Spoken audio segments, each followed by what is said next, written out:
La cité médiévale de Provins en Seine-et-Marne, avec également son église. La flamme qui prend de la hauteur pour cette avant-dernière étape de la journée, juste avant le grand final à Meaux. La flamme qui est désormais allumée. Presque allumée. La lanterne est toujours là. Deuxième tentative avec les gardiens de la flamme.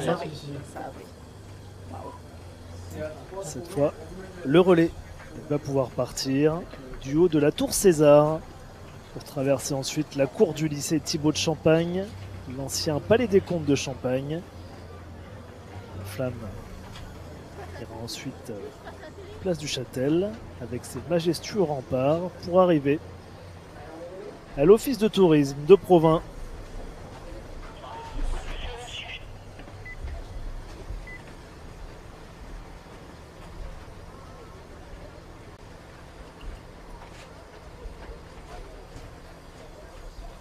Tour César, donjon du XIIe siècle, symbole de la puissance de Provins et des comtes de Champagne au Moyen-Âge.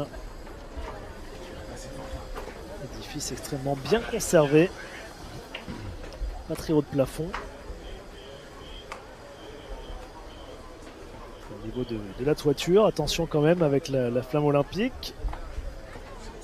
Et bon, ça tient depuis le XIIe siècle. Il y a eu quelques restaurations. C'est le monument emblématique de la cité médiévale de Provins, cette tour César. La grosse tour, comme on l'appelle aussi, dans le département, qui a servi de tour de guet, mais également de refuge et de prison, avec de nombreux prisonniers enfermés dans les tourelles et les cachots de ce château de Provins.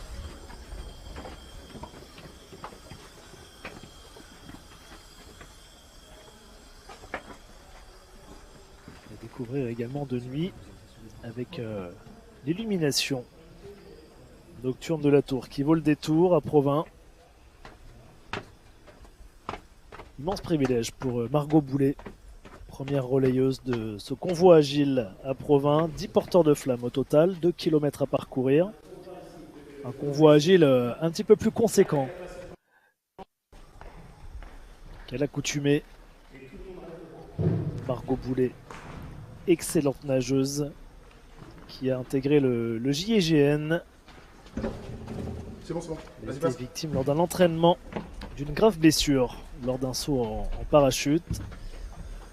Sa voile s'est bloquée. Elle était déployée et finalement à 10 mètres du sol. Il y a eu un grave problème après son incident. Margot Boulet s'est tournée vers l'aviron. Un technicien a détecté tout de suite son potentiel immense. 2 ans plus tard, elle était déjà médaillée de bronze aux Jeux Olympiques de Tokyo, aux Jeux Paralympiques. Elle a enchaîné des médailles internationales depuis sa première médaille mondiale. Un parcours très impressionnant. Les habitants du département pourront la voir à domicile à Vers-sur-Marne sur le site de compétition que vous avez pu découvrir tout à l'heure. Site de compétition des épreuves olympiques et paralympiques de canoë-kayak et également d'aviron.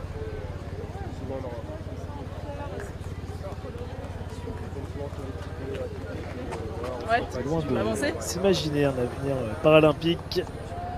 Gendarme au sein de la garde républicaine, elle avait réussi donc les tests extrêmement exigeants avec le concours d'entrée au GIGN. C'était la seule femme au milieu d'une 60aine de candidats et sa vie a basculé lors de sa formation. Sa voile s'est fermée avant l'atterrissage, provoquant donc une chute libre de 10 mètres avec une cheville en vrac et une première vertèbre lombaire fracturée. Elle a subi 7 opérations, 3 ans de rééducation. Elle porte désormais une prothèse à la cheville gauche et son dos l'empêche de marcher trop longtemps Il marchait sur des terrains accidentés, en train d'accomplir un effort immense pour porter cette flamme olympique. C'est elle, la leader française de sa discipline, désormais le para-aviron. Elle est ancienne nageuse de très haut niveau chez les juniors. Elle a renoué avec la natation lors de sa période de rééducation pour se remuscler. Elle n'envisageait pas de s'orienter vers la paranatation.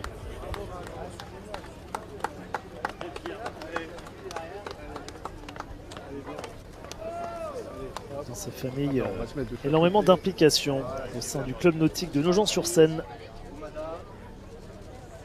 Son père est le président et sa mère la secrétaire. Il doit sa chance à un membre du club, cadre de la fédération, qui s'était déplacé à Nogent-sur-Seine pour voir évaluer un jeune de 16 ans avec du potentiel. Il a été séduit par le profil de Margot Boulet.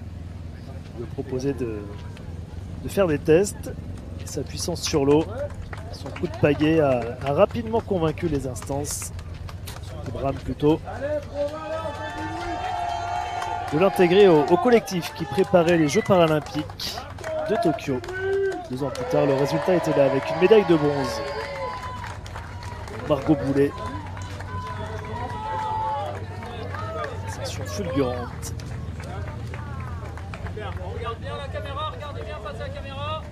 Super. Super. Tournez-vous vers la gauche, tournez-vous face à moi. On tourne vers ici. Toutes les deux, voilà. Pourquoi pas une première médaille d'or à Paris 2024 pour elle qui a déjà eu des podiums européens donc et ces Jeux Olympiques de Tokyo.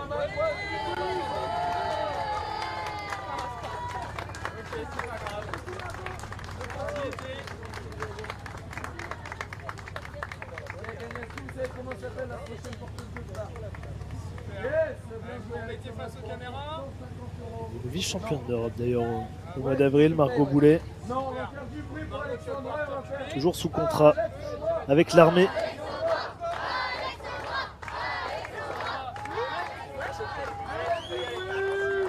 Elle évolue dans la catégorie PR3 en para-aviron qui regroupe les rameurs ayant un usage total ou partiel de leurs jambes, du tronc et des bras, ou également atteints de déficience visuelle.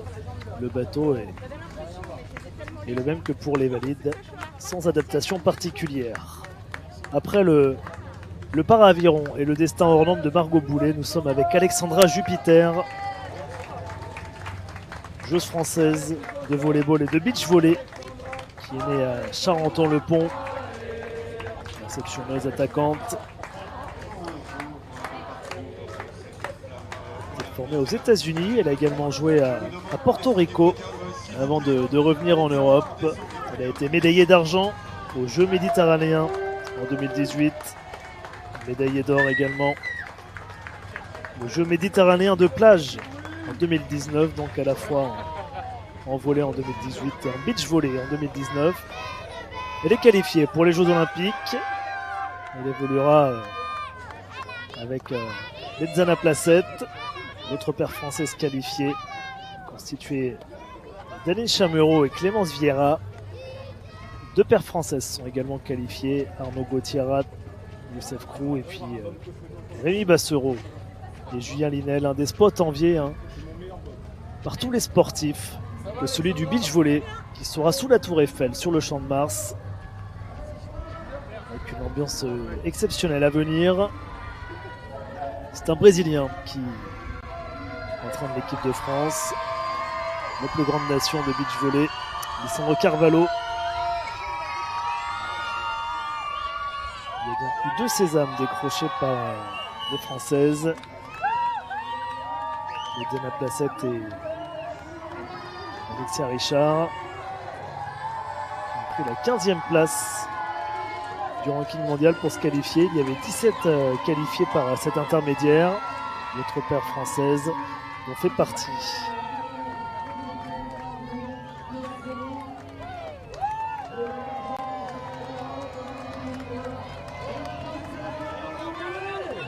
française s'est qualifiée par le biais d'une wildcard. Première fois depuis 2001 qu'une paire française est qualifiée pour les Jeux Olympiques. Chez les garçons, la dernière présence tricolore remontée à Athènes en 2004. L'équipe de France de beach volley effectue un stage en Corse. C'est ensuite parti au pôle national de beach volley à Toulouse pour peaufiner la préparation. Il y avait de nombreux duos étrangers sur place avec pas mal de matchs d'entraînement. Et ensuite le tournoi de Stade sur le Beach Pro Tour en Suisse début juillet. Le final des championnats de France à Saint-Laurent-du-Var il y a 10 jours. Et puis désormais les équipes de France qui se préparent actuellement dans la dernière ligne droite, la période d'affûtage. Le tournoi se déroule avec 6 poules de 4 équipes. 16 équipes sont qualifiées pour les huitièmes de finale. Espérons qu'une des 4 paires françaises puisse atteindre ce stade de la compétition pour faire briller les couleurs de l'équipe de France.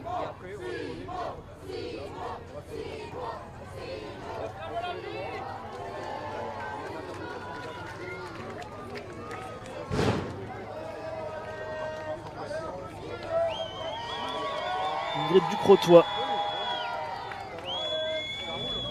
a été sélectionnée par les services de l'État, adjointe à la chef du département des ressources humaines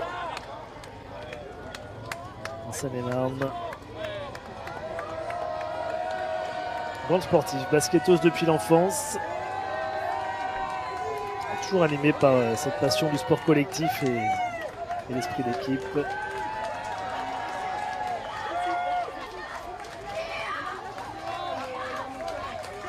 Là voilà, qui se prépare.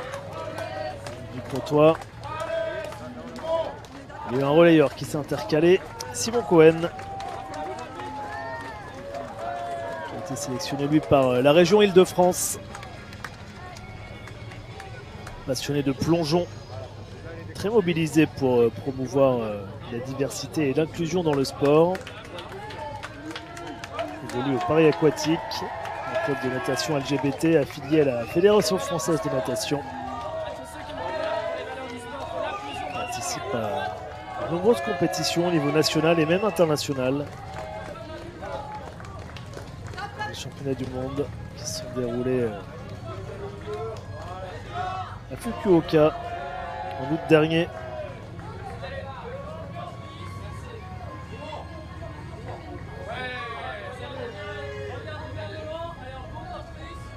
De son parcours sportif, Simon Cohen est un entrepreneur aguerri.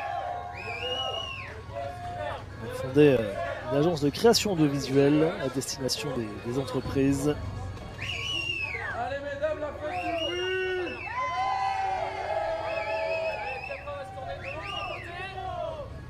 À ma droite, là, du brûle.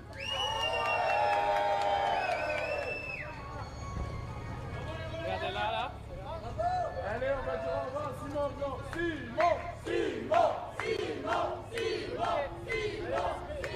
Merci, hein. Je remets face aux caméras. Et toi, tu t'appelles comment? Attention, t'as un aspect.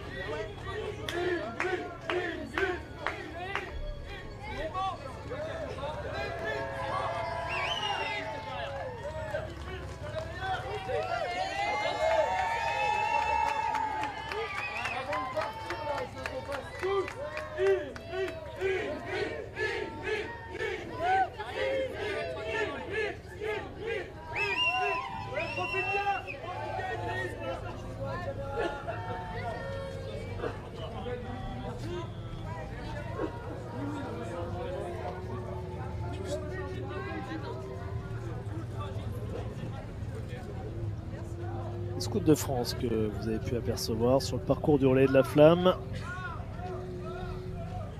Cette fois, nous sommes bien avec Ingrid Ducrotois, sélectionnée donc par les services de l'État.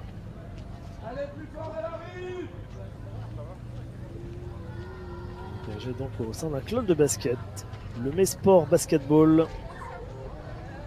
Elle a été longtemps dirigeante dans ce club, après avoir longtemps pratiqué cette discipline. Elle a entraîné tout le monde dans son sillage, sa famille, ses amis. À suivre les tournois des équipes de France masculine et féminine de basket. Difficile de faire mieux qu'à Tokyo il y a 3 ans, avec la médaille d'argent des garçons, tombé en finale face aux États-Unis.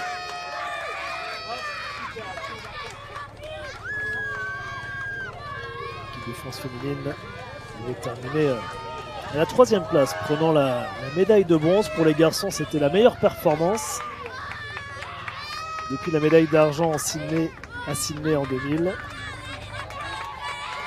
Il avait déjà fait mieux qu'une médaille de bronze. C'était, tout le monde s'en souvient à l'ombre, avec les braqueuses de Céline Dumerc et la médaille d'argent des Françaises. Ces 2 équipes qui peaufinent actuellement leur préparation. Il y a encore eu un bug pour l'équipe de France masculine hier, avec une défaite face au Canada. Dernier match de préparation pour les Bleus à Orléans. Défaite de 12 points. 3e défaite de suite en préparation pour les Français. Perdu contre la Serbie, l'Allemagne et donc le Canada. Les Bleus un petit peu maladroits avec 20 pertes de balles hier. Un petit peu les mêmes problèmes qu'à l'Euro il y a 2 ans. Il reste encore un match de préparation pour les Français. Ce sera demain, toujours à Orléans, avec France-Australie. Le début des Jeux Olympiques pour les Français, ce sera le 27 juillet, avec la phase de groupe.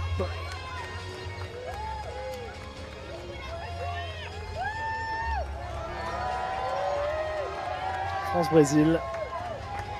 30 juillet, il y aura Japon-France. Et puis le 2 août, France-Allemagne. Un partout pour l'instant entre les 2 nations qui se sont affrontées à 2 reprises cet été en match de préparation.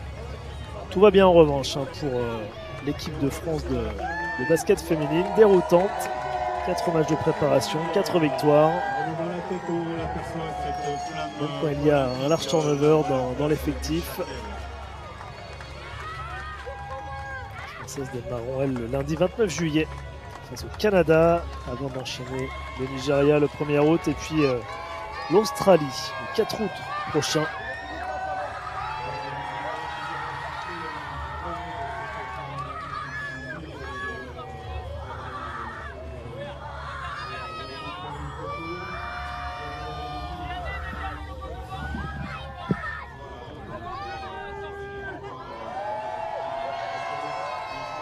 Pour l'instant, pas d'orage à Provins. Le ciel a été menaçant tout à l'heure. C'est désormais un grand ciel bleu. Tout le monde croise les doigts pour que ça ne tombe pas ce soir. Surtout à Meaux avec le dernier parcours de cette journée et l'allumage du chaudron.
sommes avec Vianney Drill, nouveau porteur de flammes.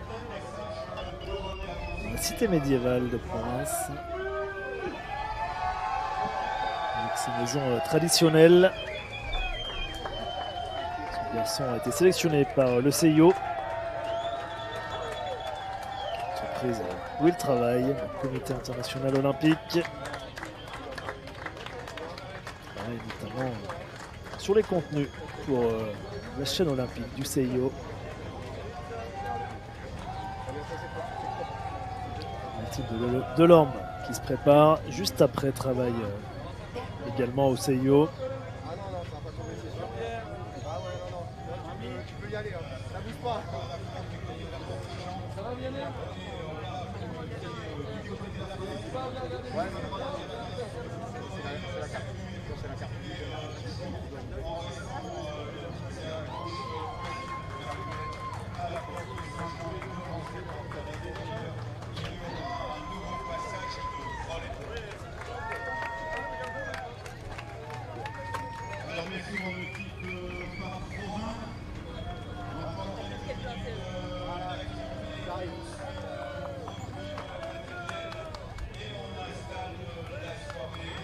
Ah, je le vois. Ok, après.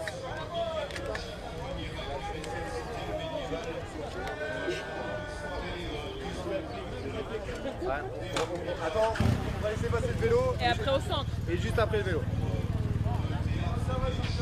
Yann, comment? Super good. Ready. Comment? Mathilde. Allez, vas-y Mathilde, tu peux aller au milieu. Là, c'est très bien.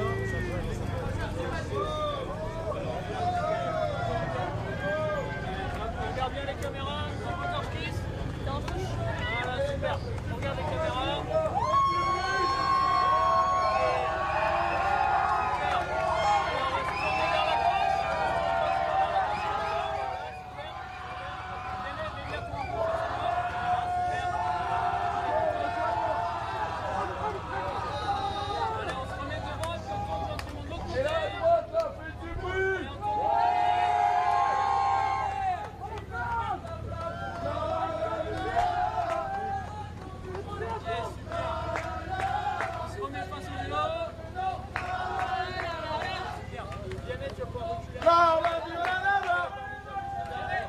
Allez, du bruit pour Mathilde!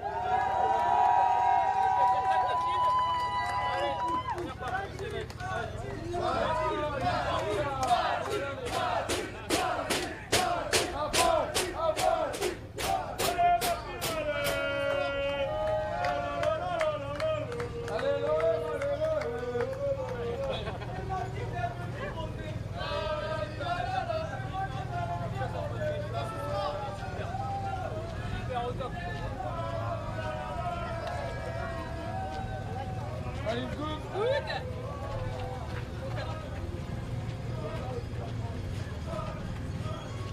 Salut la famille.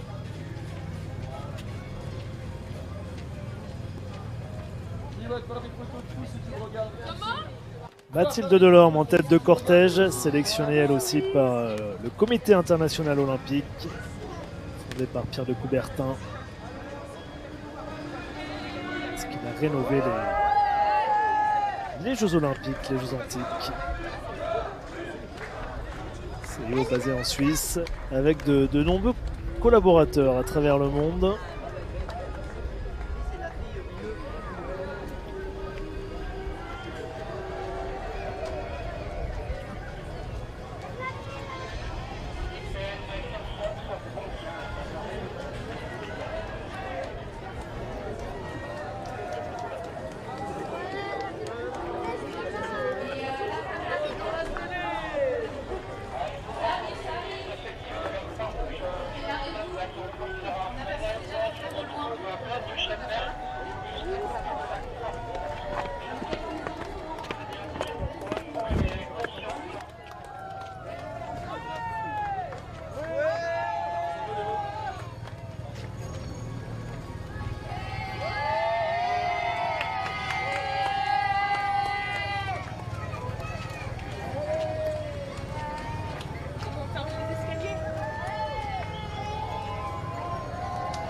Là, on va descendre. Ok.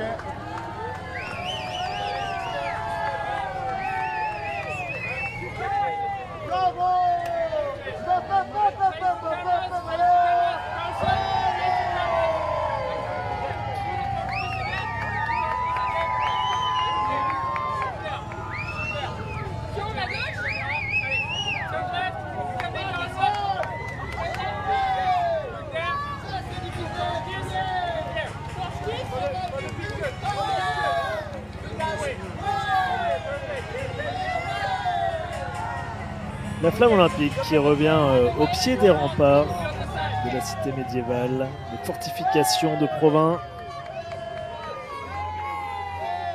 Nous sommes juste au niveau de la tour aux engins, la plus grosse tour des fortifications. Cette tour s'appelle ainsi car c'est ici que les soldats entreposaient les parties métalliques destinées à la construction des machines de guerre.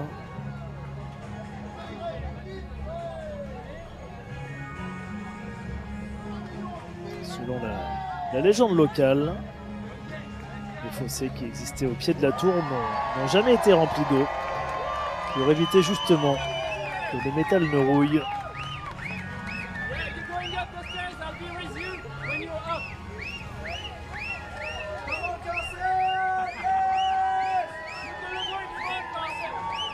La Norvège à l'honneur avec Karsten Skalsbred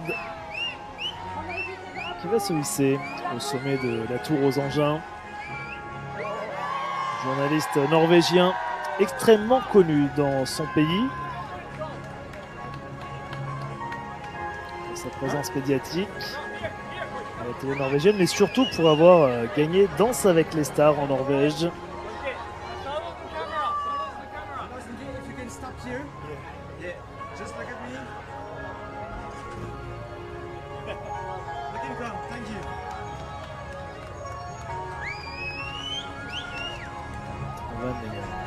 La chaîne principale sportive en Norvège.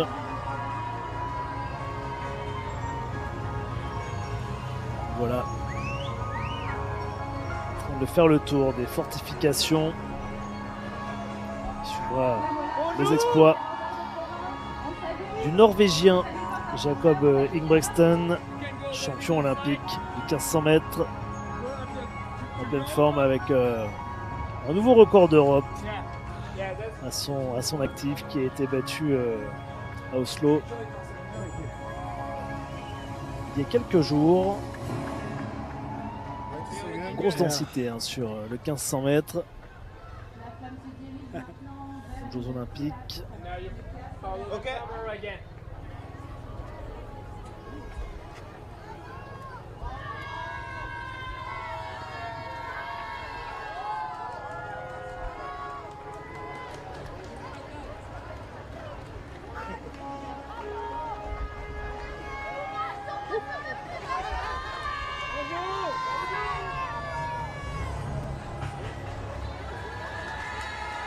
Deux représentants, deux qualifiés pour l'équipe de France sur les 1500 mètres. Mel Gouillet et Yazin Havz.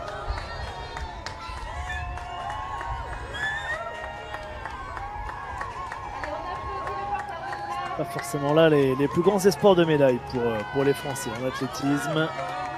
Mais il y a quand même de bonnes chances de médailles dans les autres disciplines.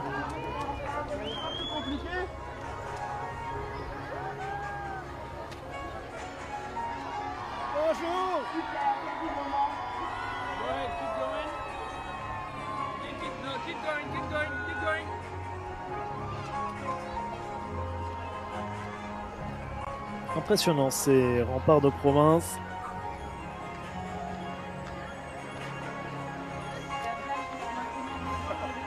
Qui protègent la ville avec les fortifications. L'ensemble de la ville au Moyen-Âge était cerné de remparts.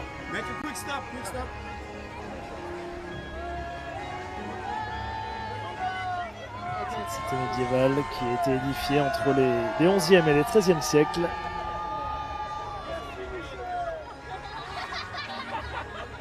Avec les remparts qui mesurent 25 mètres de haut. À l'époque, il y avait 5 km de remparts. C'est assurément l'une des enceintes fortifiées les plus imposantes de France. Plus la ville grandissait et plus ses remparts bien grandissaient également.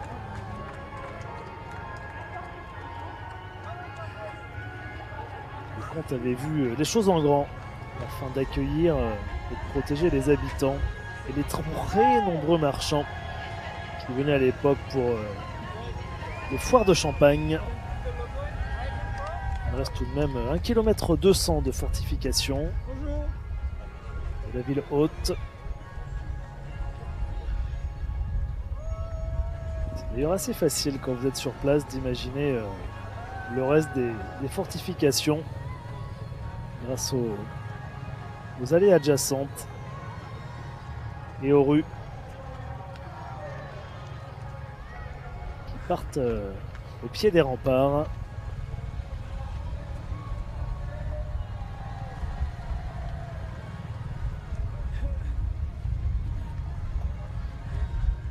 Bonjour. C'est l'heure de gloire hein, pour Carsten Skjelbred. C'est dommage, on n'a pas d'interview sur les convois agiles, uniquement sur les convois d'engagement. Il aurait été intéressant de recueillir les émotions de ce journaliste norvégien qui avait été dans tous ses états lors de sa victoire dans Danse avec les stars en Norvège.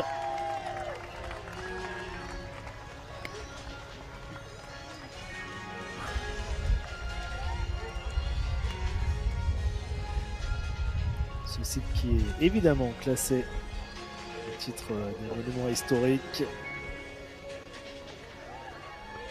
À découvrir tous les soirs également avec une belle mise en lumière, avec un éclairage moderne,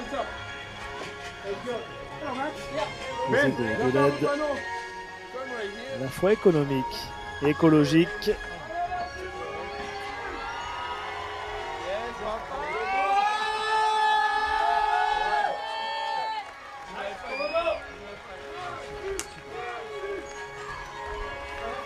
César, mets la pancarte dans l'escalier s'il te plaît.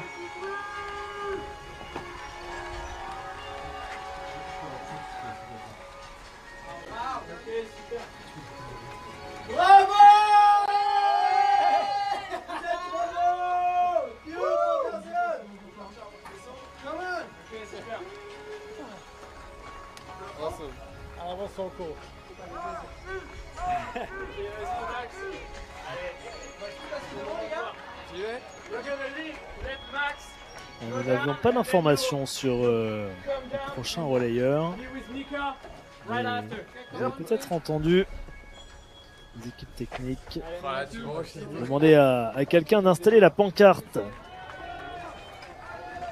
Vous avez pu lire expliquant que Max avait les plus belles jambes du relais de la flamme.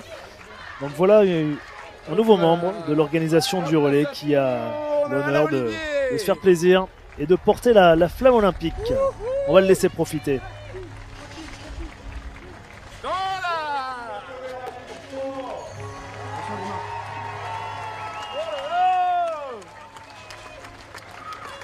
Merci.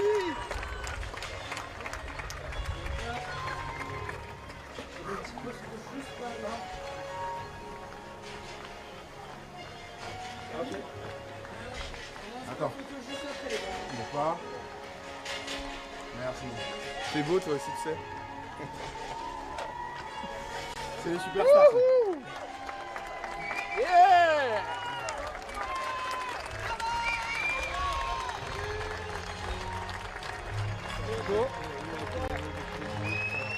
Merci, merci. Ah, je peux pas, mais...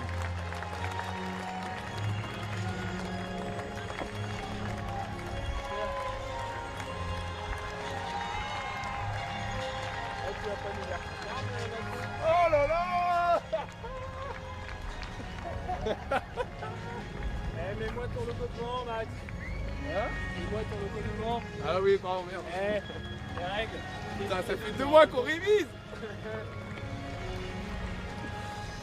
Yes, papa. Allez, on va aller voir par là, vite fait. On va voir. Ah, je vais voir par là, bah oui, je vais voir par là. Yes! Wouh! Eh oui, papa! Eh oui! T'as le drone là-bas. Allez. C'est Noki? Oh, oh, elle est facile. Allez, sur la gauche. La brique.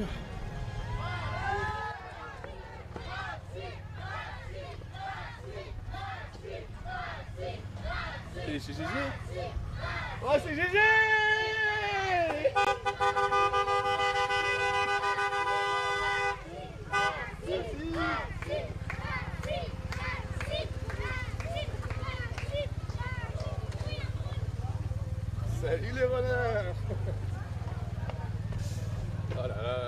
bon ça. C'est quoi, j'ai envie de lâcher un standard. T'as mis un pas de barre du coup là. Oh, on va pas des gens, désolé. Sur le retortrice, tu le feras normalement et après on se tournera vers la gauche. Allez. Il y aura du monde à gauche. Allez mon petit Pierre, allez.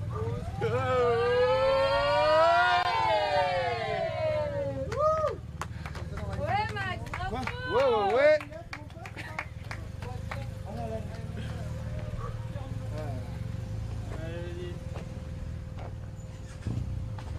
Merci public. Franchement Pierre, les jambes tu te le gagnes celui-là. Ah là, c'est bon ça. Oui mon gars. Hoppa. Ça va pas là.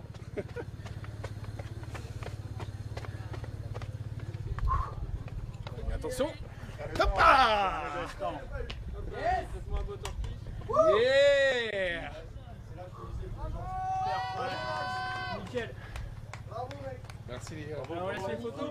Et puis vous venez tous les deux ici là. Voilà. Où ça? Vous venez tous les deux un peu ici. Il y a des gens. Elle a pas pris encore. Il y a un peu de monde là. C'est bon, regarde. Hop, voilà. Tiens, viens un peu proche. Voilà. Hey. Et après vous pouvez venir ici aussi. Allez, on va venir là-bas.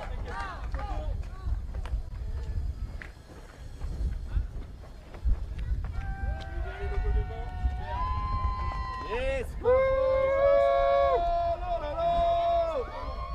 Allez là, Allez, putain, c'est ton tour maintenant. Du coup Cyril, Merci je te laisse beaucoup. suivre la caméra et toi je te On y laisse va. Alors laisse-moi un peu d'espace. avec Mika.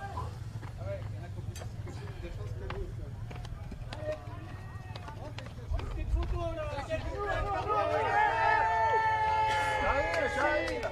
C'est gentil. Merci à vous.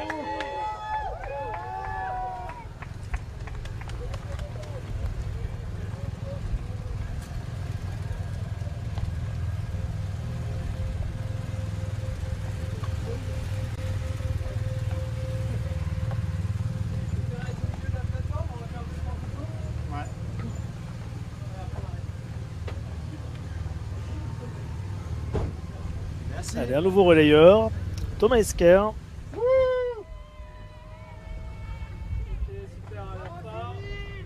Thomas Esker, ça sera le dernier relayeur au sol avec Cyril Clou. Après ce petit plaisir du précédent relayeur, Maxence Becherel. Enfin, son pseudo.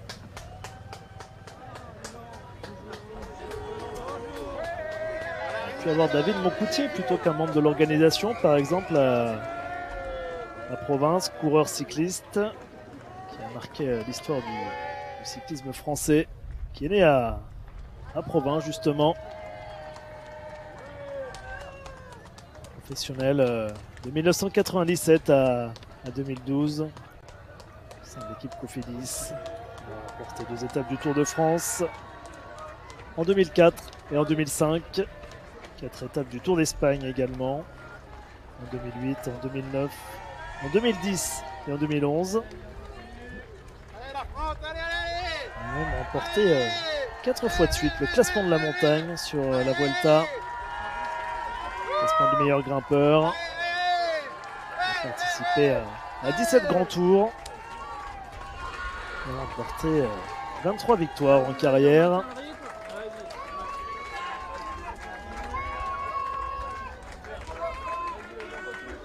Personnage fort du sport français, du cyclisme français. Natif de Provins, cette cité médiévale magnifique qu'on pouvait admirer sur ces images de drone depuis le début du segment.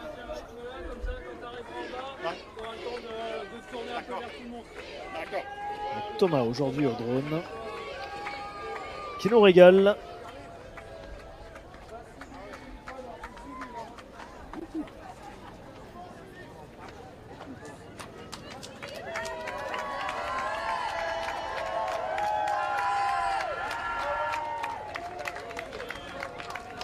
Avant-dernier relayeur, Cyril Clou, qui est directeur général de l'Association nationale des élus en charge du sport, également membre du comité scientifique du sport et citoyenneté, impliqué dans la vie citoyenne.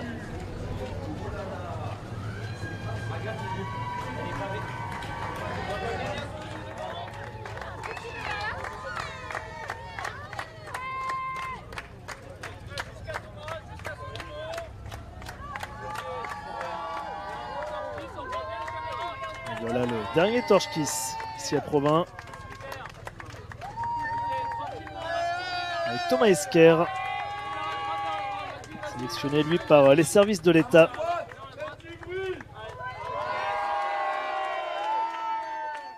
La préfecture de Seine-et-Marne, responsable du parc automobile, notamment en Seine-et-Marne.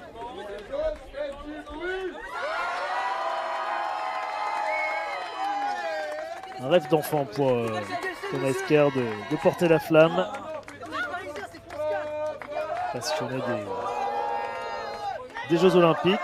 Il est lui-même pratiquant dans des sports comme le ski assis,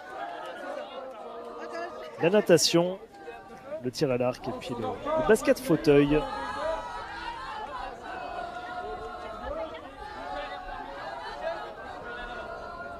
Paranatation, para-tir à l'arc et le basket fauteuil qui seront présents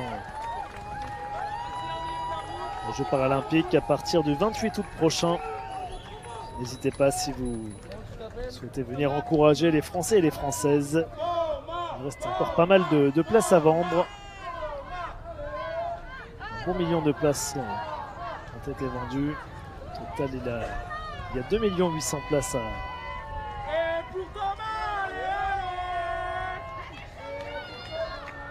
2 800 000 places donc qui ont été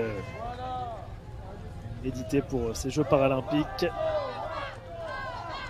plus de la moitié sont encore en vente. Les Jeux olympiques sont déjà assurés d'être un véritable succès populaire. Près de 9 millions de places ont été vendues, c'est un record. C'est mieux que Atlanta en 1996 avec Stade XXL qui était présent aux États-Unis. Il reste encore quelques places d'ailleurs pour les Jeux Olympiques. Un peu moins d'1 million de places à vendre, notamment pour les sports collectifs. C'est pas mal de billets ont trouvé preneur pour les matchs des équipes de France. Vous pouvez encore peut-être aller voir des épreuves olympiques dans des stades mythiques, des sites mythiques, et découvrir d'autres nations et surtout profiter de l'engouement qui accompagne chaque jour les athlètes aux Jeux olympiques.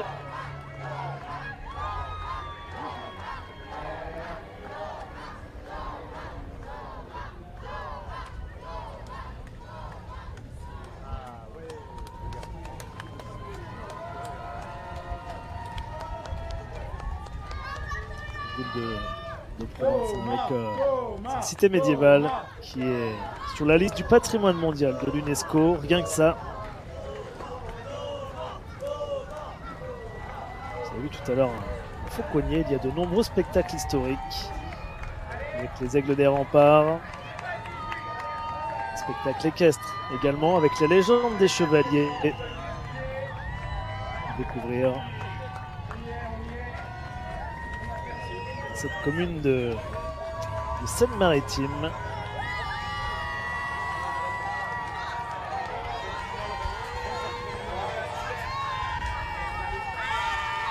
Le dernier relayeur qui se présente, l'Office de tourisme de Provence. L'air d'arrivée de ce convoi agile.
Les cracheurs de feu, on vous parlait des spectacles médiévaux réguliers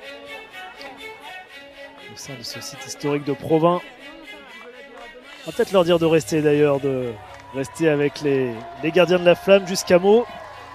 En cas de problème avec les cartouches de gaz et la lanterne.